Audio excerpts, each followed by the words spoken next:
안녕하세요. 소리의 가치입니다. 구독과 좋아요, 알림 설정 부탁드려요. 오늘의 사연 시작할게요. 첫 번째 사연입니다. 어디서부터 어디까지 써야 할까요? 두서없이 쓰겠습니다. 길어질 수도 있습니다. 환승이별 당했는데 제가 쓰레기네요. 저는 올해 39살 되는 동네 아저씨이고 과거에 여자에 대한 트라우마가 있습니다. 성격이 비교적 밝고 사교성이 좋으며 나의 아픔이나 힘든 것은 잘 드러내지 않는 성격입니다. 아버지의 바람으로 인해 어릴 때 부모님이 이혼을 하시고 홀어머니 밑에서 누나 2명과 저 이렇게 자라왔습니다. 굴곡이 많았지만 크게 경제적 어려움은 없이 자라왔습니다. 그러다 저 6학년 때 어머니 하던 일이 부도가 나는 바람에 외할머니와 외할머니의 언니 2분과 함께 사춘기 시절을 보냈고 성격이 까불까불거리는 애들이 의뢰하듯이 저 또한 친구들과 어울리기를 좋아했습니다. 그 시절 첫 경험을 했고 어릴 때 심정으로 그것이 너무 좋아서 여자라는 사람이 좋아서 만난다기보다 그저 여자와 동침하는 것이 너무 좋아 우선순위에 두고 있었습니다만 강제로 하거나 엽기적인 행동들은 없었습니다. 집에 여자 가족이 많은 관계로 여자를 대하는 것이 크게 어렵지 않았고 잘 다루었던 것 같습니다. 그러다 20살에 첫사랑을 했어요. 게임하다 만난 여자인데 내 눈에 너무 예쁘고 사랑스럽고 사랑했습니다. 저는 대구에 그 여자는 서울에 살았었죠. 그 친구 집이 참 말이 아니었습니다. 아버지는 안 계시고 어머님도 안 계시고 홀로 까치산역 반지하에 살았습니다. 한 끼 먹을 돈이 없고 매일같이 게임만 둘이서 하고 지냈음에도 지금 생각해보면 참 제 인생에서 제일 행복했던 때였습니다. 가족도 보고 싶지 않았고 친구들도 보고 싶지 않았습니다. 그러다 동네 언니 동생으로 지내는 누나를 알게 되었고 제 여친의 남자 사람 친구와 그 언니가 사귀는 관계로 발전을 했고 그렇게 4명이서 참 많이 놀러도 다니고 했습니다. 그러다 저도 20살 어린 꼬맹이였지만 남자라 그 친구한테 뭔가를 해주고 싶어졌습니다. 그 길로 고향인 대구로 내려와 당장 시작을 한 것이 노가다였습니다. 하루에 5만 원씩 받으며 무언가를 해주고 싶어 일하는 그 마음이 참으로 행복하더군요. 150만 원을 모았습니다. 크리스마스에 150만 원치 선물을 사가지고 정말 예쁘게 포장도 하고 우리 누나가 해놓았던 십자수도 들고 서울 버스에 올라탔습니다. 너무 행복했습니다. 그거 받고 좋아하는 모습에 너무너무 행복했고 누군가를 사랑하며 일하며 거기에서 무언가를 해줄 수 있음이 인생이라고 느꼈습니다. 그래서 며칠간의 재회 끝에 다시 대구로 내려와 일을 하기 시작했습니다. 그녀를 위해 무언가를 해주고 싶었습니다. 그것이 잘못된 것이었을까요? 저는 새벽에 일 나가서 하루 5만 원 벌어서 그 버스비가 아까워 걸어서 집에 와서 여친이랑 전화하고 잠들었다가 밤 12시 정도에 다시 일어나서 전화하고 그런 날들의 연속이었는데 어느 순간부터 매번 전화도 잘 안 되고 술에 취해 있고 감정이 격해져 3시에서 4시 사이에 울면서 전화하는 일이 잦아졌어요. 그때 느낌이 왔죠. 아, 술집에 나가는구나.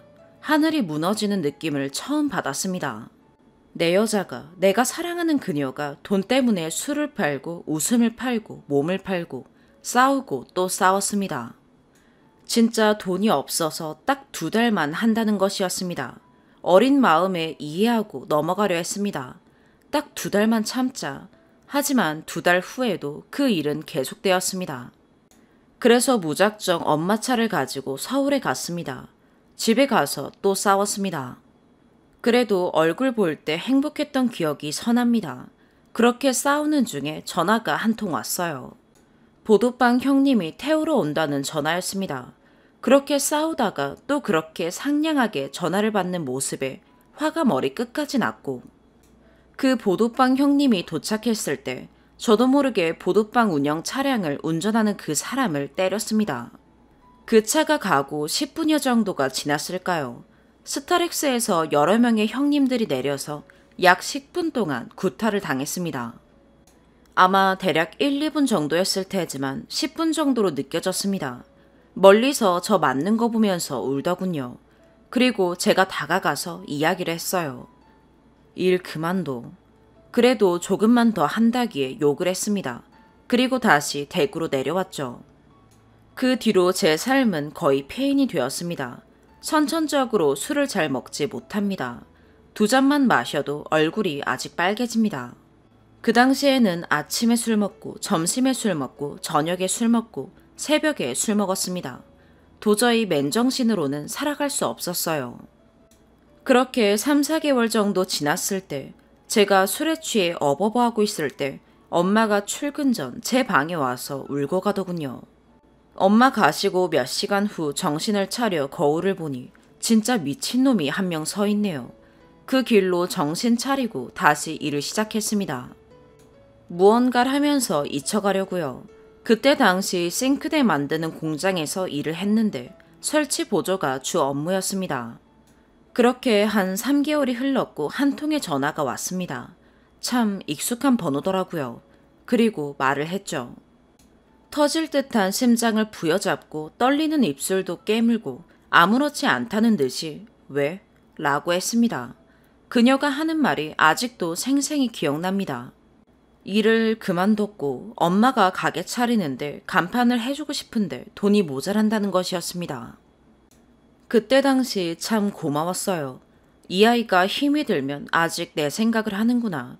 그래도 날 찾는구나 하면서 혼자 오만 상상의 회로를 돌렸습니다.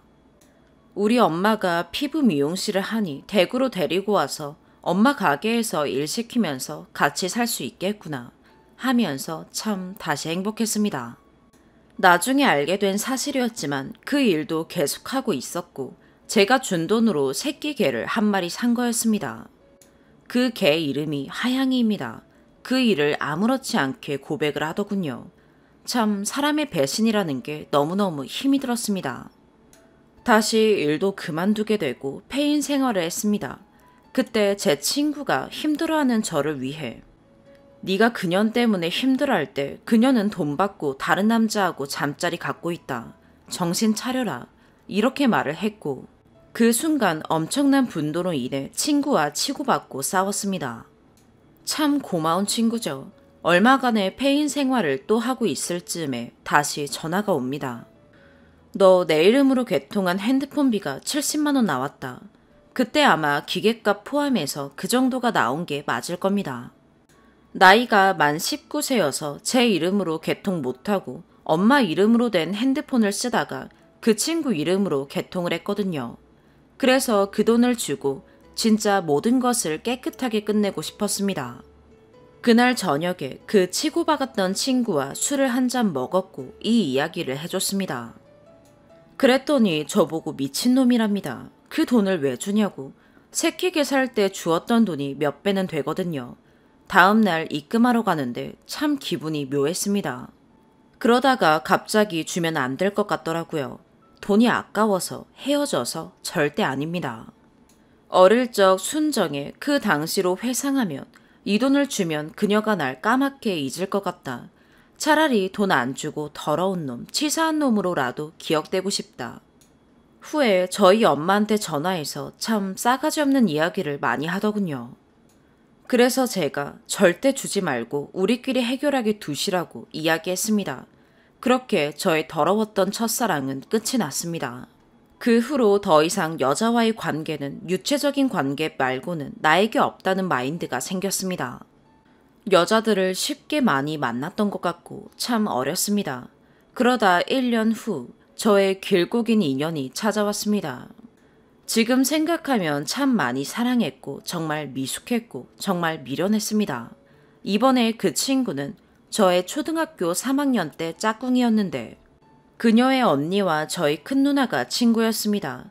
아주 오래전 다모임이라는 사이트에서 쪽지를 주고받다가 친구 본다는 생각으로 만났는데 첫눈에 반한다는 그 말을 그때 알게 됐습니다. 너무 예쁘고 사랑스러워서 몇 번의 고백 끝에 사귈 수 있었고 참 기억에 남는 것은 그녀의 순결을 제가 뺏어버렸습니다. 그것이 뭐라고 참 많은 느낌을 받더군요. 책임감인지 사랑인지 뿌듯함인지 참으로 따뜻한 느낌이었습니다.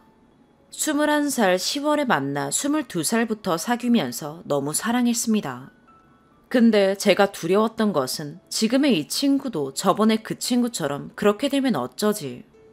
혹시 저랑 연락이라도 안 되면 불안해서 제 눈으로 어디서 뭘 하는지 확인이 안 되면 견딜 수가 없는 지경에 이르게 됐습니다. 지금 생각해보면 참 많이 힘들었을 것 같고 참 많이 미안합니다.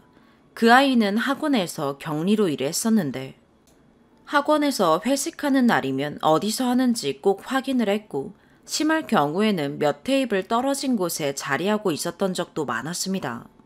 그걸로 많이도 싸웠는데 이게 고쳐지지가 않더군요. 돈만 생기면 그녀에게 선물을 사다 주었고 아마도 그것이 예전에 선물을 주면서 참 행복했던 기억을 더듬고 싶지 않았나 생각이 됩니다. 그렇게 몇 년의 시간이 흘렀고 저에게도 군대라는 문제에 직면하게 됩니다.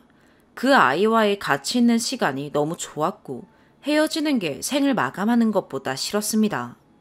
그래서 군대를 미루다가 현역임에도 시험에 합격해서 방위산업체라는 곳에 갈 수 있었습니다.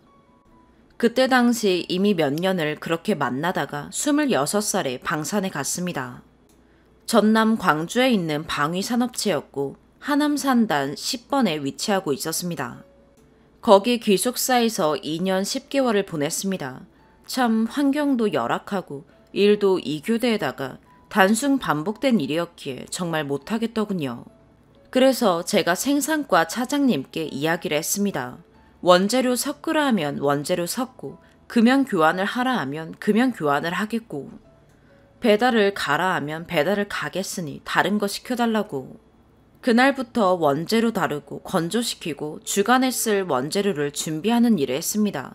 그 일이 생각보다 힘들었습니다. 플라스틱 사출하는 공장이었는데 하루 10톤 이상의 삽으로 섞고 건조시키며 불량 제품을 분쇄하였습니다. 그렇게 3개월이 지나고 의무로 하는 건강검진을 받았는데 단백뇨를 진단받았습니다. 어릴 적부터 워낙 건강했던 저는 너무 걱정돼서 그 여자친구한테 이야기를 하니까 바로 다음 날에 와서 같이 병원도 가지고 했던 기억이 납니다. 그 병이 별거는 아니었고 주사 맞고 며칠 있으니 다 나았습니다. 방위산업체에서 근무하던 중 4주 훈련을 가는 날 그 여자친구가 대구에서 광주까지 직접 찾아왔고 너무 행복했습니다. 머리도 깎고 친구들과 같이 배웅해주고 4주라는 시간을 보내고 다시 제외대로 광주까지 온 참 착한 친구였습니다. 내가 복에 겨운지 모르고 그때 같이 일했던 동생들한테 여자를 소개받았습니다. 나이가 좀 어린 친구였는데 제가 사귀는 사람이 있다는 걸 숨기고 사실상 양다리를 걸쳐놓은 것이었죠. 말을 좋게 해서 양다리지 그냥 가지고 놀았다는 표현이 더 맞는 듯합니다. 참 쓰레기죠. 그 어린 친구는 제 여자친구와는 다르게 말도 정말 상냥하게 잘해주었고 참 순종적이었다는 느낌이 많이 듭니다. 그 시기에 아버지가 유산을 미리 상속해줍니다. 살면서 1년에 딱 한두 번 정도 보는 아버지인데 저희 엄마랑 나이 차이도 많이 나고 제가 아버지랑 살았던 기억이 없기 때문에 아버지에 대한 정이라는 게 없습니다. 대신 평범한 가정에서 엄마에게서 느끼는 감정을 할머니들에게 느꼈으며 아버지에 대한 감정은 엄마에게서 느끼고 자랐습니다. 이런 가정이 불우하다거나 내가 불우한 어린 시절을 보냈다고 생각한 적이 단 한 번도 없었지만 다만 커서 아버지처럼은 안 살겠다 다짐을 많이 했죠. 나이를 먹다 보니 엄마가 너무 짠하고 불쌍하고 왜소하시더라고요. 여튼 구미에 있는 제법 큰 건물을 상속받았습니다. 그때부터 어깨 뽕이 참 커지더라고요. 그렇게 28살에 제대하고 다시 대구로 내려와 지냈습니다. 이제 슬슬 결혼도 해야 할 것 같고 직업도 가져야 할 것 같더군요. 그 시기에 모든 남자들이 하는 흔한 고민이요. 그 친구 만나면서 참 많은 일들을 했었는데 가장 오래 일했고 가장 돈을 많이 벌었던 게 그 시기에 새녹스 판미업이었습니다. 후에 신나로 바뀌었지만요. 저는 번듯한 직업을 가지려고 서울로 향합니다. 회계사라는 이름만 듣고 무작정 그것이 되고 싶어서 서울에 올라가서 학원에서 공부를 시작했습니다. 그 학원 근처의 방들은 월세도 월세지만 방이 너무 좁아서 살 수가 없었습니다. 그래서 수원에 방을 하나 마련했습니다. 학원 근처 방값의 반도 안 되는 금액에 방이 2개, 화장실 2개, 거실 주방이 있는 독채를 구할 수 있었습니다. 거기에서 서울까지 왔다 갔다 하며 약 6개월 정도를 공부한 듯 합니다. 아마 그 나이쯤 제 생일이었나 봅니다. 서로 사랑하면서 떨어져 있으니 참 많이 티격태격했습니다. 전 보고 싶은데 안 온다고 해서 싸웠나? 무튼 자세히 기억은 나질 않네요. 너무 신경질도 나고 화도 나고 해서 방산에 일할 때 만났던 그 친구한테 연락을 했습니다. 그랬더니 바로 올라온다더군요. 지금 생각해도 참 저는 쓰레기입니다. 올라와서 같이 놀고 같이 잤습니다. 자고 있는데 누군가 문을 열더군요. 맞습니다. 저의 여자친구가 올라왔어요. 같이 자고 있는 모습을 보고 참 많이 울고 많이 화를 냈습니다. 그래서 저는 분명히 이렇게 말했습니다. 어제 술을 너무 많이 먹어서 기억이 안 난다. 너는 누구냐? 빨리 집에 가라. 정말 두 여자의 가슴에 대못을 박은 천하의 쓰레기 중에 상쓰레기입니다. 집에서는 다들 귀한 딸 자식인데 정말 철없고 못난 짓을 저질러 버렸음을 몇 년 지나서 알게 되었습니다. 그리고 두 여자가 이야기를 한 후 다들 각자 집으로 갔습니다. 저는 고개를 받고 사죄를 해도 모자랄 판에 용서를 빌었습니다. 물론 대구에 있는 제 여자친구한테요. 광주에서 만난 그 친구한테는 그 당시에 미안한 감정도 없었던 것 같아요. 몇 개월을 빌고 빈 끝에 다시 만날 수는 있었습니다만 학원에서 배운 얇은 지식으로 사고를 쳤습니다. 따라할 수 있을 것 같아서 이야기는 안 드리겠습니다만 이 일로 제 삶은 완전 바뀌게 되었습니다. 저는 조사를 받다가 구속 적부심에서 구속이 되고 대구로 배정을 받아 1차 재판에서 3년 10개월을 받았습니다. 구치소에 있던 시절 하루에 한 번씩 저의 면회를 와주고 친구들, 선배들, 저희 부모님이랑 다 연락해주고 했습니다. 하루에 한두 통씩 꼭 편지를 쓰면서 제발 바람만 피지 말고 행복하게 해줄 수 있는 기회를 달라고 애원하고 애원했습니다. 글 쓰면서도 제가 완전히 미친놈 같습니다. 구치소에 수감되어 있던 때 그간 동네에서 알고 지냈던 몇몇의 형들이 있었고 그 형들이 다른 형들을 소개시켜주면서 좀 적응해 갔습니다만 그런 제 모습을 보고 제 스스로도 너무 놀라고 이건 내가 원하는 삶이 아니라는 생각에 즉각 협의를 보고 잘못을 뉘우쳤습니다. 이건 저 스스로 진심에서 우러나와서 한 행동이었고 앞으로 다시는 그런 일들은 없다고 확신합니다. 그렇게 10달이 흘렀습니다. 저는 2차 때 집행유예로 풀려났고 그에 따른 몇 가지 처분이 더 있었습니다. 빈털터리가 된 저는 친구들이 얻어준 월세방에서 폐인처럼 있었습니다. 그때 당시 제 여자친구는 네일샵을 차리려는 꿈에 네일 가게에서 일을 하였고 제가 방산에 취직하기 전 제 손톱을 5cm가량을 길러 같이 시험 치러 서울에 간 기억이 있네요. 여튼 제 여자친구가 일 마치고 집에 오면 같이 밥 먹고 데려다 주는 게 유일한 낙이었습니다. 그렇게 약 3개월 정도 지난 것 같아요.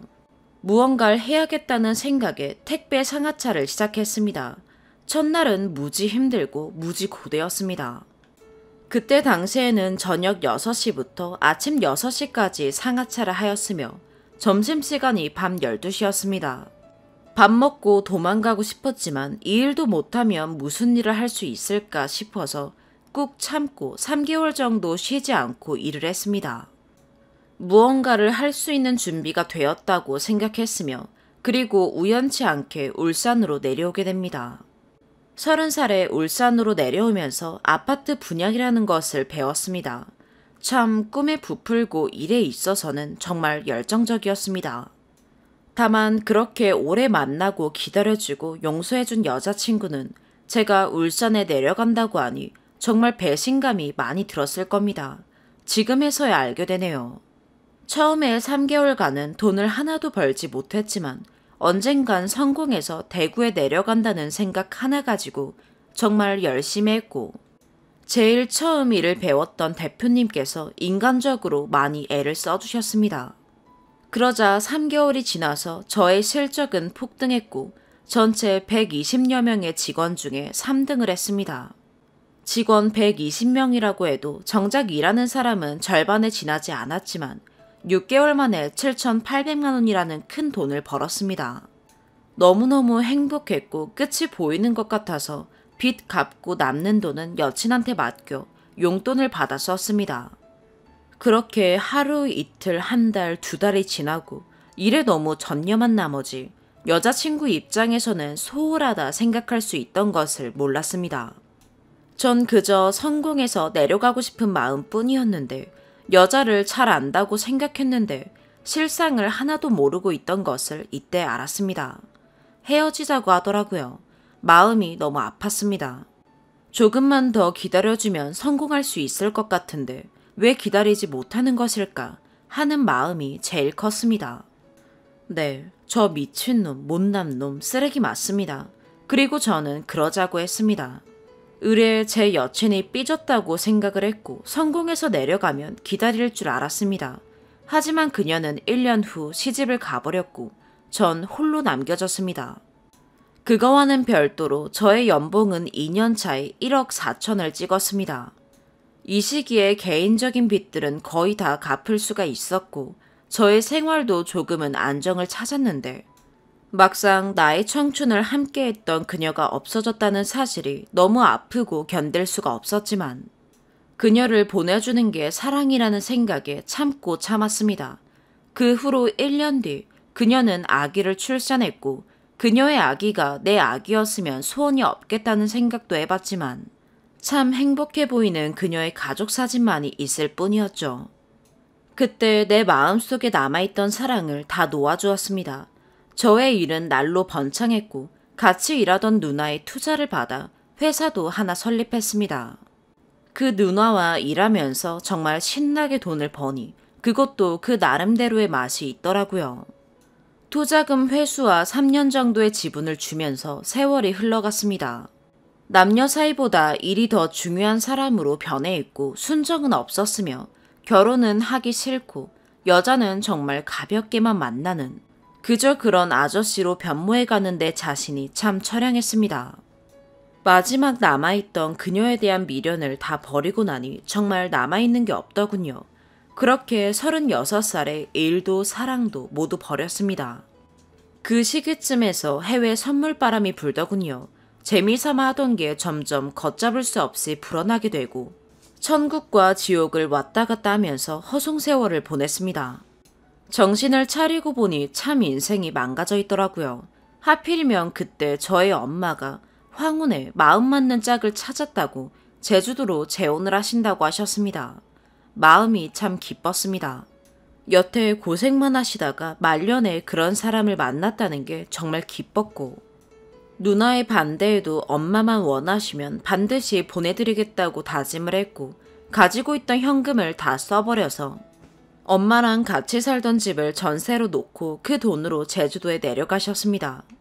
집을 팔려고 했었는데 그때 당시 집이 안 팔려서 전세를 준 것이거든요. 다시 정신 차리고 재기를 하려고 38살 10월부터 다시 일을 시작하였습니다. 그때 지금 하려고 하는 이야기의 주인공이 나타났어요.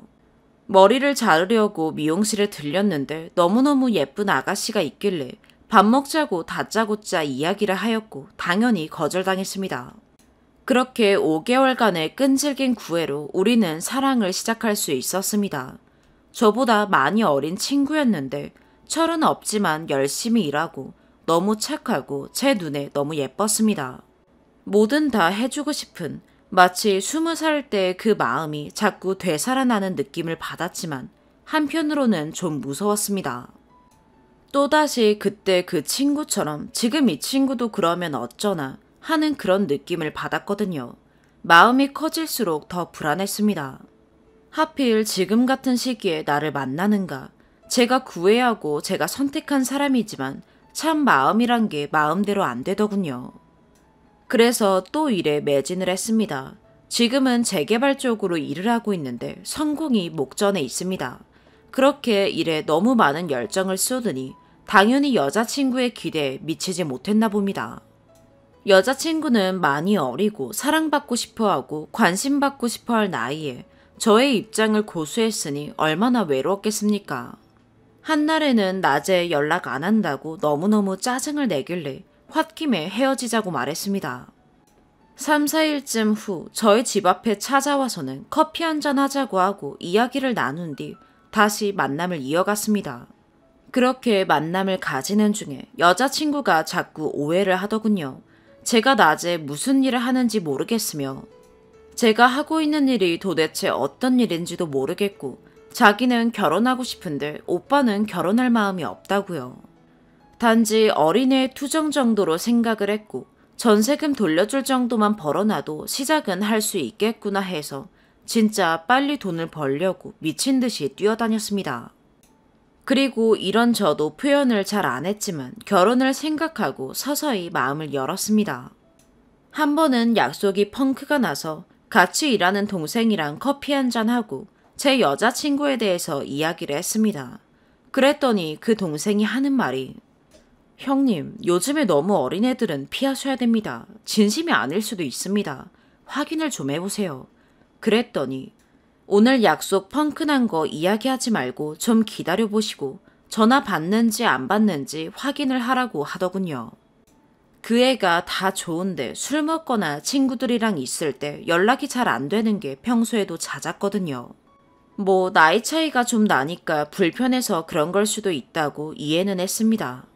그 동생이랑 밥 먹고 커피 한잔하고 그 동생이 타는 오토바이가 있는데 뒤에 좀 타다가 저의 집에 와서 냉면 먹고 집에 갔습니다. 오랜만에 있는 자유시간이라 참 좋았습니다. 며칠 뒤 제 여자친구가 집에 오고 그 냉면 먹은 종이를 봤나 봐요. 그래서 그날 제가 집에 누군가와 있었단 걸 알게 되었고 그날에 제 여친은 전화를 받지는 않고 집에 들어가서 전화를 했습니다. 제가 왜 약속이 펑크났는지 일에 관해 이야기하는 걸 싫어해서 둘러댄 게 화근이 되었습니다. 집에 누가 왔는지 관리실에서 CCTV 확인하자고 하더라고요. 쪽팔리기도 하고 이게 뭐하는 짓인가 해서 그냥 헤어지자 했습니다. 그 며칠 뒤에 너무 허전하고 너무 보고 싶고 해서 용서를 싹싹 빌었습니다. 그리고는 다시 만났죠. CCTV 확인시켜달라고 했는데 관리실에 말하기가 좀 그래서 두리뭉실하게 넘어갔습니다. 사이는 예전처럼 좋았고 저는 조금씩 더 잘하려고 노력했어요. 그러니 천성이 어디 안 가듯 처음에만 좀 해주고 일이 바쁘다 보니 낮에 연락이 또 자연스레 줄어들었습니다. 그리고는 다시 이별 통보를 해왔죠. 전 알겠다고 하고 끝내려고 마음을 먹었는데 그 뒤가 너무 힘들었습니다. 진짜 여태 연애를 하고 산 20년보다 지금부터 2개월 전부터 지금까지가 더욱더 사람을 이해하게 되고 소소한 행복이 뭔지, 상대가 어떤 걸 원하는지, 어떻게 해야 되는지 뼈저리게 느꼈습니다. 연락이 안 되는 며칠 동안 그 애가 뭘 먹었는지, 어디서 뭐 하는지, 더운데 힘들어하지는 않는지, 일하면서 스트레스는 안 받는지, 오늘은 무슨 옷을 입고 무슨 색 매니큐어를 발랐는지 너무 궁금해서 미칠 것 같더라고요. 그래서 한 번만 더 기회를 달라고 애원하고 매달렸습니다. 일심만 하는 그녀의 카톡에 너무 힘들고 지쳐서 화도 내보고 마음도 전해보고 편지도 써보고 했습니다. 그녀의 집 앞에도 가보고 하다가 이제는 안 되는 걸 알고 포기를 했습니다. 근데 저랑 5일날에 정리하고 6일날 바로 카톡에 하트 표시가 떠 있더라고요. 5일날 저희 집에 남아있던 그녀의 집기들과 속옷들 전부 챙겨서 그의 집 관리실에 맡기러 갔는데 그 애가 제 물건도 챙겨서 관리실에 맡겨놨더라고요. 전화를 했는데 받지를 않고 톡을 했는데 무시하길래 그냥 집에 갔습니다. 집에서 생각해보니 갑자기 쓰러졌나 싶은 생각에 다시 그의 집을 갔는데 비번이 바뀌어있고 집에 아무도 없었습니다. 그 생각은 진심입니다. 의심 따윈 전혀 없었어요. 며칠 전 좀 싸우고 만나자고 했는데 힘이 들어 집에 들어간다고 했어요. 그 후로 또 전화도 안 받고 카톡도 씹길래 본가에도 가보고 집에도 가봤는데 역시나 없더군요. 그때 제발 남자 생겼으면 말을 하라고 얘기했습니다. 그건 아니고 그냥 오빠랑 못 만나겠다는 말만 했습니다. 전화 안 받고 거짓말하는 걸로 처음으로 화를 좀 냈어요. 그 이후로 그냥 저의 연락을 철저히 무시하면서 저는 답답해져만 갔습니다. 그녀의 집에 찾아가 보기도 하고 매일 카톡도 남기고 했습니다. 이 과정에서 그 애한테 참 미안하더군요. 내가 지금 느끼고 있는 이 감정들이 그녀가 느꼈던 감정이던가. 그냥 남친과 소소한 일상을 대화하며 누군가를 호박씨 까고 먹고 싶은 거, 느끼고 있는 거, 이야기를 하면서 스트레스를 풀어가는 그런 진짜 아무것도 아닌 게 행복이고 그것이 사랑이라는 걸 뼈저리게 느꼈습니다. 오늘 산책길에 하염없이 걸었습니다. 지갑도 담배도 아무것도 안 가지고 나와서 그냥 걸었습니다.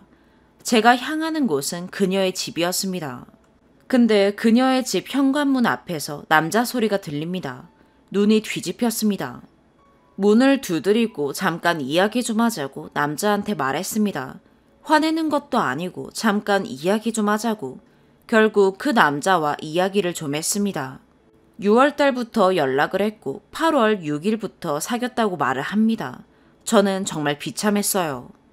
이기적인 건진 몰라도 이제야 어떻게 사랑을 하는지 어떻게 행동해야 하는지 알겠는데 이제야 머리가 아닌 마음이 움직이는데 이제야 행복하게 해줄 행동들이 뭔지 알겠는데 정말 미칠 것 같습니다.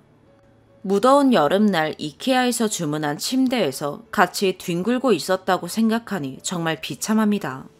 근데 더 찌질한 건 제가 그 상황에서 눈물을 흘렸습니다. 이야기를 하고 있는데 그 여자가 내려와서 잠깐 이야기를 했습니다. 그 남자와 말하는 게 틀리더군요. 제발 사실대로 말해달라고 부탁했습니다. 그리고 사고를 칠 것 같아서 제일 친한 친구한테 전화해서 나 좀 말려달라고 했습니다. 그 친구가 문신이 좀 많은데 이것도 오해를 살 여지가 있을런지요. 제가 뭘 어떻게 해야 할까요? 제가 어떻게 하면 현명한 대처가 될까요? 그냥 있는 게 맞는 걸까요? 전 도무지 모르겠습니다. 진짜 39년 살아오면서 여자와 사랑에 대해서 2달 동안 배운 것이 더 많네요. 그리 사랑을 서로 속삭이다가 어떻게 이렇게 불편한 사이가 되는 것인지 이 상황들이 너무 섭섭하기만 합니다. 제 친구가 그렇게 말하더군요. 진짜 사랑하면 찌질하게 보여도 혼신의 힘을 다해서 잡아보라고요. 그 말 듣고 이렇게 했는데 결과가 이렇습니다. 제가 잘못한 부분은 저도 잘 압니다. 공감해달라고 쓰는 것도 아닙니다. 저 나쁘고 쓰레기 맞습니다. 다만 이 상황을 어떻게 해야 하는 건지 좀 알려주십시오. 긴 글 읽어주셔서 감사합니다. 2번째 사연입니다. 항상 눈팅만 하면서 지내다가 설레이고 떨리는 마음으로 첫 글을 적어봅니다. 우선 거두절미하고 본론만 말하자면 곧 결혼을 앞둔 9살 터울의 친언니 결혼식에 내야 할 축의금이 고민이 되어 조언을 구해보고자 합니다. 우선 저와 언니의 간략한 정보로는 저는 올해 19살로 건강 문제로 올해 8월 초에 자퇴를 하고 현재 검정고시 준비와 아르바이트 병행을 하고 있습니다. 저희 언니는 28살로 대학원 졸업 후 현재 남자친구분이 운영하시는 스타트업 회사에 취직하셔서 연구원으로 일하고 계십니다. 저희 자매가 나이 차이도 있고 언니가 8년 전에 지방으로 내려가면서 친해질 기회가 좀처럼 없어 좀 어색하지만 남들처럼 돈독하고 친구 같은 사이는 못 되어도 힘들 때는 조언도 나누면서 서로 의지하고 응원하며 별탈 없이 지내고 있습니다. 언니는 대학에 올라가자마자 사귀기 시작한 남자친구분과 약 8년째 교제를 이어가고 있으며 몇 달 전 부모님에게 30살이 넘어가면 결혼을 바로 할 수 있게 준비하고 있다는 의사를 전달한 상태입니다. 두 분이서 8년간 한 번도 크게 싸우신 적 없고 정말 서로 사랑하며 좋은 관계를 유지 중이십니다. 언니 남자친구분은 자세히는 모르지만 제가 몸이 좋지 않아서 여행, 요양차 혼자 언니가 살던 지방에 내려갔을 때 4박 5일 정도 같이 지내본 기억이 있습니다. 언니가 부모님 몰래 잠깐 거처가 불분명해진 남자친구분과 몇 달 집에서 같이 살고 있었더군요.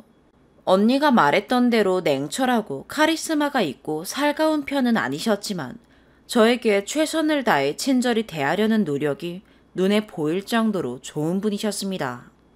고기도 사주셨어요. 우선 여기까지는 아무런 문제가 없어 보이는데 그리고 모두가 걱정하는 문제는 남자친구분 집안 뒷배경이 아주 으리으리하다는 것입니다. 전해 들은 바로는 아버님은 전직 국회의원, 어머님은 음악가 집안의 전직 무용수. 두 분 다 현재는 은퇴하신 상태로 압니다. 큰형님은 대기업 임원으로 현재 결혼을 하신 상태로 아내분 집안도 충분한 걸로 알고 있습니다. 그에 비해 저희 집안은 제가 아주 어렸을 때 사업이 크게 망하면서 빚더미에 앉아 가난에 허덕이는 생활을 보냈습니다. 부모님께서 몇 년간 아르바이트와 일용직을 전전하다가 올해 초에 겨우겨우 밀린 빚을 전부 체납한 상태입니다. 언니가 고등학교 3년 내내 전교 1등을 해도 대학 등록금이 없어서 대학을 못 보낼 뻔한 적도 있었지만 원하는 대학교에 전액 장학금으로 무사히 진학했습니다. 그리고 저는 유치원생 때부터 할머니 집에 맡겨지고 부모님은 나가서 뼈 빠지게 일을 하면서 그렇게 몇 년을 지냈습니다. 그래도 아직 원룸에서 올해 겨우 투룸으로 이사를 한 수준이고 이렇다 할 결혼 자금이나 모아둔 돈도 없는 걸로 알고 있습니다. 그런데 언니 남자친구 집안에서 과연 우리 집을 결혼 상대로 마음에 들어 할까요? 정치계 집안이면 그동안 나간 경조사비는 얼마이며 제가 미처 넘보거나 헤아리지도 못할 조건들이 얼마나 많을까요? 언니랑 남자친구분도 이를 생각하고 계신지 양가 집안의 도움 한 푼도 받지 않고 자기들끼리 알아서 먹고 살겠다는 의견을 가지고 계십니다. 이런 의견을 서로 집안에 어느 정도 말을 해둔 상태이고 남자친구분 집안에서도 처음에는 걱정을 하시다가 뚜렷한 의지에 수용을 하신 걸로 알고 있습니다. 이렇게 어찌어찌 문제를 해결해봐도 도저히 해결되지 않는 결혼 관례가 하나 있다면 바로 결혼식입니다. 결혼식이라는 절대 피해갈 수 없는 상황에서 저희 집에 생길 문제를 하나 둘씩 나열해보자면 아마 끝도 없을 겁니다. 간략하게나마 제가 생각할 수 있는 가장 큰 문제는 바로 축의금 및 하객 문제가 아닐까 싶습니다. 언니는 8년 전 학업으로 지방에 내려가서 직장과 거취를 그곳에 정착한 상태로 친구도 별로 없습니다. 근데 친구는 저도 없고 엄마도 없고 아빠도 없습니다. 그에 비해 남자친구분은 그 지역 출신으로 다 제쳐놓고 아버지가 그 지역 국회의원 출신이신데 그 간격과 격차가 결혼식에서 얼마나 한눈으로 드러날까요? 저는 그걸로 저희 언니가 속상해하는 것도 보고 싶지 않고 저희 부모님 역시 미안해하는 꼴을 보고 싶지 않습니다. 저희 집 정말 힘들게 살았지만 그만큼 누구보다 열심히 살고 힘겹게 버텼습니다. 그걸 누군가에게 보였을 때 무시당하고 비교당할 게 떠오르니 가슴이 너무 찢어질 듯이 아프고 걱정이 됩니다. 저는 돈 한 푼 한 푼이 아까워서 자퇴를 하자마자 공부와 알바 4개를 병행하고 있습니다. 그동안 들었던 제 병원비를 조금이나마 충족하고 싶어서 제가 선택해서 생활하고 있는 삶입니다. 알바비로 달에 150 정도를 벌게 되면서 많은 돈은 아니지만 저에게는 절대 적지 않은 이 돈을 어떻게 관리하고 사용해야 할까? 그렇게 고민하면서 자연스럽게 생각하게 된 고민이 바로 축의금입니다. 알바비는 처음 탄 돈으로 부모님과 외식을 하고 외가, 친가, 할아버지, 할머니 밥 한 끼 사드린 거 말고는 온전히 제 몫으로 쥐어주시고 부모님은 일체 건들지 않겠다 말씀하셨습니다. 돈을 쥐어본 적이 없으니 쓸 줄도 몰라서 전부 적금에 넣어두고 있습니다. 이 돈은 나중에 부모님이 아프거나 큰일이 생기면 그때 사용할 예정으로 모아두고 있습니다. 언니 축의금 정도는 생각해두고 따로 모아놔야 할 것 같아서 그 금액을 정하고 있는 중입니다. 우선 제가 생각해둔 금액은 300만 원입니다. 양가 도움을 받지 않는다고 하셨으니 나중에 현금으로는 못 드려도 목돈 드는 가전제품 하나는 마련해드리고 싶어서 측정한 금액입니다. 더 해드리고 싶어도 제가 아직 능력이 안 돼서 300만 원도 사실 생각만 하면 눈물이 찔끔 흐릅니다. 개인적으로 언니한테 고마운 일들이 너무 많았고 언니는 지금도 가장 힘들고 위로가 필요할 때 힘이 되어주는 존재여서 꼭 이 고마운 마음을 어떻게든 전하고 싶습니다. 계속 도움만 받으면서 크다가 이제 저도 어느 정도 언니한테 도움이 될 수 있는 일을 한 가지 할 수 있을 것 같아서 조언 받을 수 있는 글을 적어봅니다. 이제 겨우 저번 달에 쥐꼬랑지 같은 첫 알바비를 받은 신분이지만 사서 걱정을 하는 것 같아도 미리 준비하지 않으면 2년이라는 결혼 전 기간이 금방 준비도 없이 끝날 것 같아서 불안한 마음이 듭니다. 글 읽어봐 주시고 댓글과 조언 남겨주시면 감사하겠습니다. 긴 글 읽어주셔서 감사합니다. 오늘의 사연 여기까지입니다. 구독과 좋아요, 알림 설정 부탁드려요. 시청해주셔서 감사합니다.